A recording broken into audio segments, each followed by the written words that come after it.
Ya boleh tidak. Kalau saya ngomong si Polan punya cucu, akal menerima nggak? Menerima. Terus si Polan tidak punya cucu, akal menerima nggak? Menerima. Artinya umpama saya ngomong apa ya? Saudara Nanang punya cucu, akal menerima nggak? Menerima kan? Bisa andaikan ada bisa nggak Nanang punya cucu nanti? Bisa. Tapi saya ngomong saudara Nanang nggak punya cucu, akal menerima nggak? Tetap menerima. Artinya itu hal yang oleh akal bisa diterima dua-duanya, ada dan tidak adanya akal bisa menerima. Itu jenenge jaiz. Lah sifat kudrohnya Allah, ta'aluknya, sasarannya hanya kepada barang yang jaiz. Berarti tidak masuk ke wajib, tidak masuk ke mustahil. Maksudnya bagaimana? Begini, Allah kan maha mampu. Nah ya, Allah maha mampu. Mampu ini tupoksinya barang jaiz, bukan wajib, bukan mustahil. Berarti tidak boleh kita bertanya, Allah kan maha mampu, Allah mampu nggak menciptakan Allah lagi? Kan? Itu nggak mungkin ada pertanyaan itu, karena wujudnya Allah wajib, sementara kudroh tidak ada urusan dengan wajib. Yang kedua, Allah mampu nggak menciptakan anak untuk dirinya sendiri, untuk Allah itu sendiri? Mampu nggak? Itu bukan urusan kudroh, kan kudroh nggak ada urusan dengan wajib dan mustahil. Maka orang yang bertanya Allah mampu nggak membuat anak, Allah mampu nggak menciptakan Allah, itu pertanyaan yang sudah salah, nggak perlu dijawab. Pertanyaannya wis salah. Saya punya kawan namanya Nanang. Nanang pergi ke rumah sakit, kemudian kita dapat berita katanya punya anak. Pertanyaannya, anaknya laki-laki apa perempuan? Nggak perlu dijawab. Nggak perlu dijawab, kenapa? Ya nggak mungkin anak punya anak. Tapi kalau istrinya itu bisa, jadi paham? Lah, jadi itu sasaran nih. Jadi coba terkecoh orang, kan ada orang begini kok, masalah wajib kudrohnya Allah, berdoa kok ngawur. Engkau maha mampu ya Allah, tolong ini sekarang, jangan sampai ngantri lagi. Tapi iya tak karpe. Terus Gusti Allah kan turun tangan niku. Terus kon ngucurno BBM nang anu. Gak ada urusan itu, gak ada urusan. Nah, itu sebenarnya harus anu. Ya Allah, saya ngantri nomor 100 ya Allah. Dengan kemampuan sifat kudrohmu ya Allah. Sifat kudrohmu jadikan saya di barisan nomor 1. Iya ceritanya. Bisa dipaham gak ini? Lagi, jika berdoa lagi, ya Allah, dengan sifat kudrahmu, saya minta sekarang jadi siang ya Allah. Iya semalam tuh jadi siang. Iku mesti harus hati-hati. Jadi kudrahnya Allah hanya kepada barang yang jaiz, yang menurut akal bisa diterima. Jadi hal-hal sing kaya mustahil itu ya nggak ada kaitannya sifat kudrah. Al-Qadiri, Allah yang maha mampu, mampunya Allah kepada barang sing jaiz. Al-Alimi, yang maha mengetahui, Allah maha mengetahui semuanya, kabeh semua Allah yang mengetahui.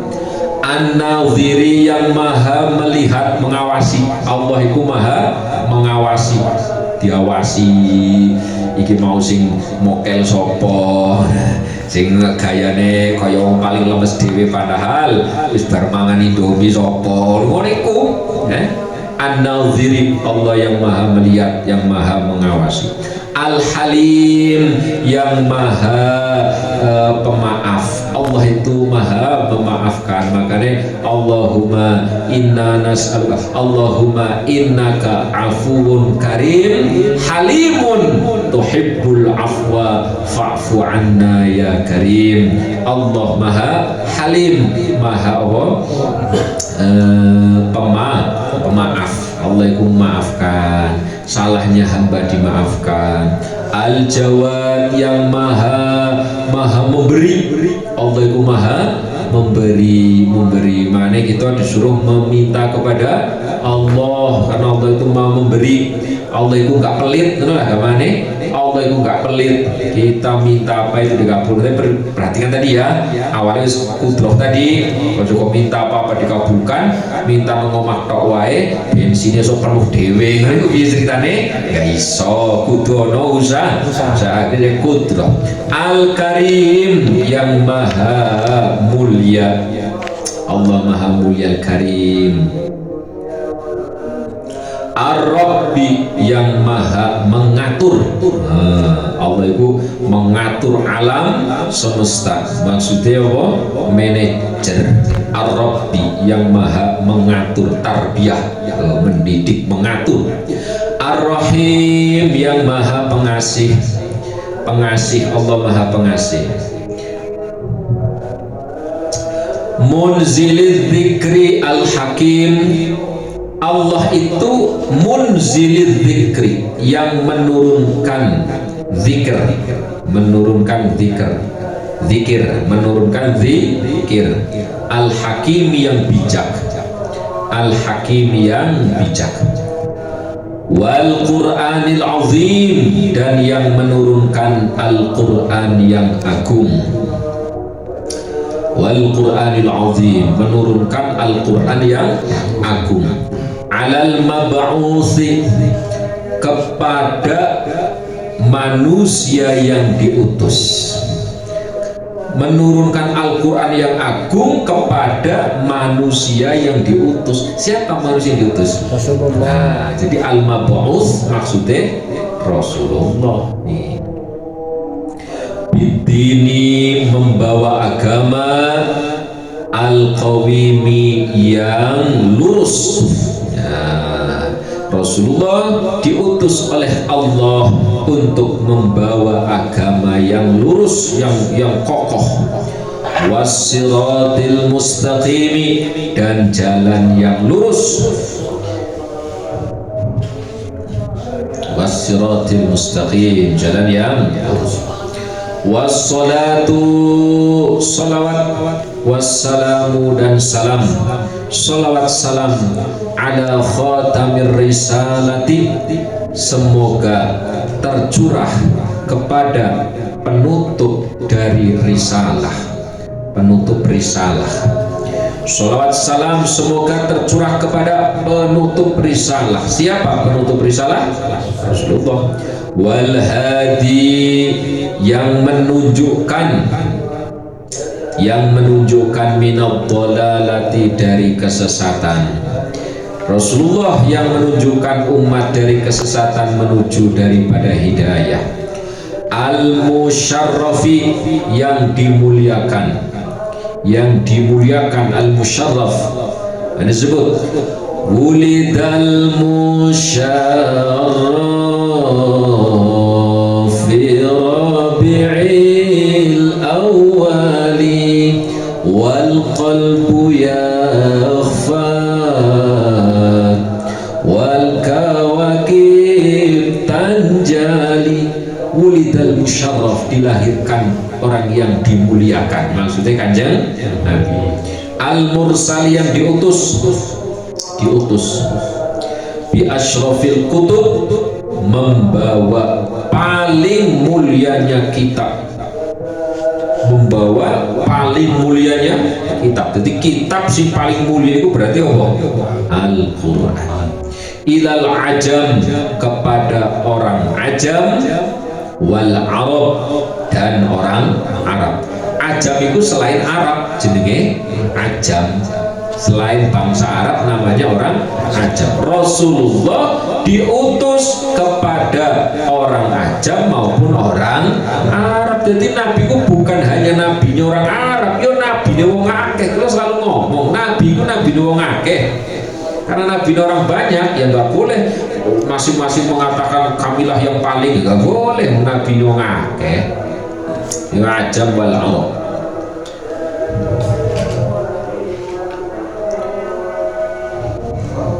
Muhammadin, yaitu Nabi Muhammad. An-nabi yang menjadi nabi, al-ummi nabi yang ummi. Ummi itu satu maknanya ummi itu karena beliau lahirnya di Mekah. Mekah itu Ummul Qura, ibu kota. Ummi yang kedua, nabi nggak baca nggak nulis. Ummi yang ketiga, sifat keibuan. Maksudnya sifat keibuan lugu, nabi gua oke lugu, orang kakek jengkone nabi. Jadi al-ummi. Al-arabi yang berbangsa Arab, nabi gua orang Arab. Al-amin yang terpercaya, sallallahu alaihi wasallam wa ala alihi, dan kepada salawat Allah kepada Nabi dan salam Allah kepada Nabi, wa ala alihi, dan kepada keluarga Nabi, Hudadul muhtadin, petunjuknya orang-orang yang mendapat hidayah. Jadi keluarga Nabi disebut sebagai petunjuk yang membawa hidayah. Washabihi al-akhyar, dan sahabat-sahabat Nabi yang mulia, sahabat-sahabat Nabi yang terpilih. Washabil akhyar, sahabat-sahabat yang terpilih. Al-muntakhobina, yang mengambil ilmu dari Nabi, wasallama tasliman, dan keselamatan tasliman kasiron, keselamatan yang banyak, wahamdan kasiron, dan pujian yang banyak. Ini muqaddimah. Wa ba'du fal ilmu, maka ilmu asyrafu manqabatin, ilmu itu paling mulianya kedudukan, apa ya, pangkat istilahnya. Pangkat paling mulia adalah ilmu. Wa ajallu martabatin, dan paling agungnya kedudukan. Kedudukan paling agung itu ya ilmu. Pangkat paling mulia ilmu, kedudukan paling agung ilmu. Wa abha mafkharatin, dan kebanggaan, apa ya, paling membanggakannya kebanggaan. Jadi kebanggaan yang paling bisa dibanggakan adalah ilmu. Makanya abha itu dari baha itu artinya kebanggaan. Wah, baha, Gus Baha bangga beliau baha. Abha mafkharatin, yaitu paling membanggakannya kebanggaan. Wa arbahu mutajiratin, dan paling beruntungnya dagangan. Maksudnya perdagangan sing paling beruntung adalah ibaratnya dagangan sing dapat untungnya banyak itu adalah ilmu. Andai kan ilmu itu sebuah dagangan, itu istilah. Kenapa sih ilmu itu kok paling mulia, paling agung, paling tinggi, paling membanggakan? Kenapa? Idbihi, sebab dengan ilmu. Idbihi, sebab dengan ilmu. Yutawassalu ila tauhidi rabbil alamin, yatawassalu ila tauhidi rabbil alamin, sebab dengan ilmu maka bisa wusul, bisa nyambung kepada mentauhidkan Allah Rabbil Alamin. Dengan ilmu maka seseorang bisa wusul, bisa sampai kepada tauhid. Ya, nek orang nganggo ilmu nggak bisa tahu tauhidnya. Kita pengen ya, ngerti tauhid harus pakai ilmu. Bisa mengesahkan Allah, kita bisa mengesahkan Allah itu caranya pakai ilmu nih dipakai. Nek nggak pakai ilmu mana bisa kayak mau nih udah. Nek nggak pakai ilmu ngawur-ngawuran ilmu. Padahal Syekh Abdul Qadir Jailani terkenal apa?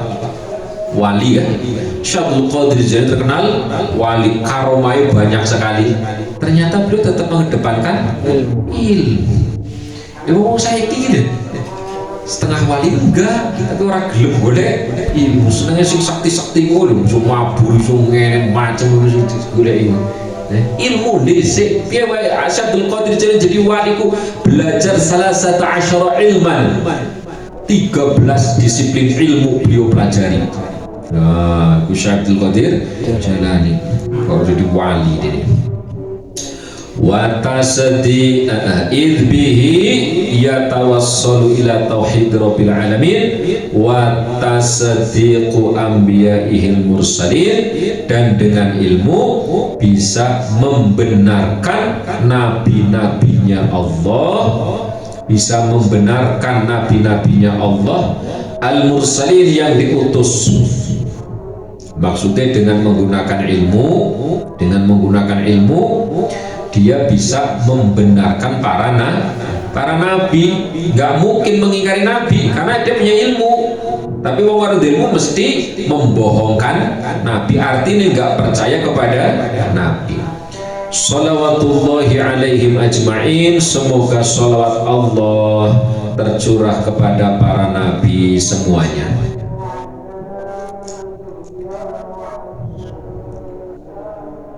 Fal ilmu asyrafu manqabatin wa jallu martabatin wa mafkharatin wa arbaha muttajiratin idh bihi yatawassalu ila tauhid rabbil alamin wa tasdiqu anbiya'ihil mursalin salawatullahi alaihim ajma'in. Sara al ulama khawasu ibadillahi, maka ulama menjadi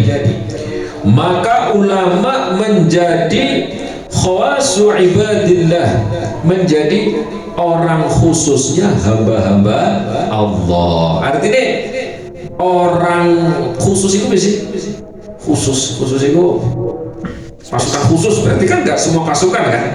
Ulama itu pasukan khusus lah gampangannya. Ya, pasukan khusus. Ulama itu orang khusus, bukan orang umum ya. Lawannya khusus lah umumnya wong iki enggak orang khusus. Ulama itu adalah orang khususnya hamba-hamba Allah. Jadi orang yang khusus itu adalah para ulama.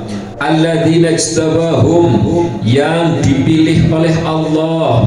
Alladzina, yaitu orang-orang ijtabahum yang Allah milih kepada mereka, ila ma'alimi dinihi, untuk mengajarkan agamanya Allah. Para ulama adalah orang-orang khusus sebab para ulama dipilih oleh Allah untuk mengajarkan tentang ilmu-ilmu agama dari Allah. Itu para ulama punya keistimewaan khusus. Wahadahum ilaihi, dan para ulama, dan Allah memberikan petunjuk kepada para ulama untuk membawa agama-agama itu.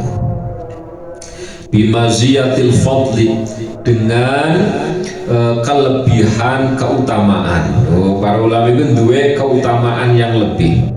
Fa'atharahum, maka Allah mendahulukan ulama, wastafahum, dan memilih ulama, wahum warasatul anbiya, ulama adalah pewaris para nabi, wa khulafa'uhu, dan pengganti nabi, wasadatul muslimin, ulama adalah pemimpin-pemimpin orang-orang Islam, wa urafa'uhum, dan apa ya, tokoh ya, apa sih, apa terjemahannya apa?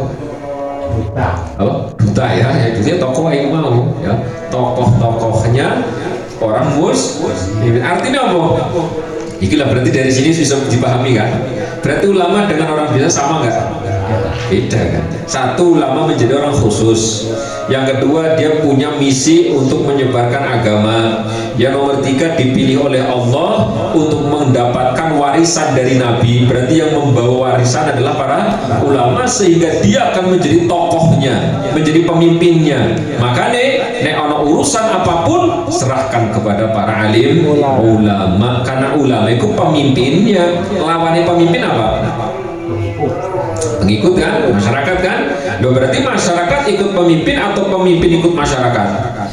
Masyarakat ikut pemimpin. Berarti dari sini kita harus memahami bahwa ulama sebagai pemimpin yang dipilih langsung oleh Allah, bukan melalui daripada pemilu pilihan pilkada, enggak, tapi langsung Allah sendiri yang memilih. Para ulama adalah warasatul anbiya, maka ikutilah para ulama yang benar sebagaimana kama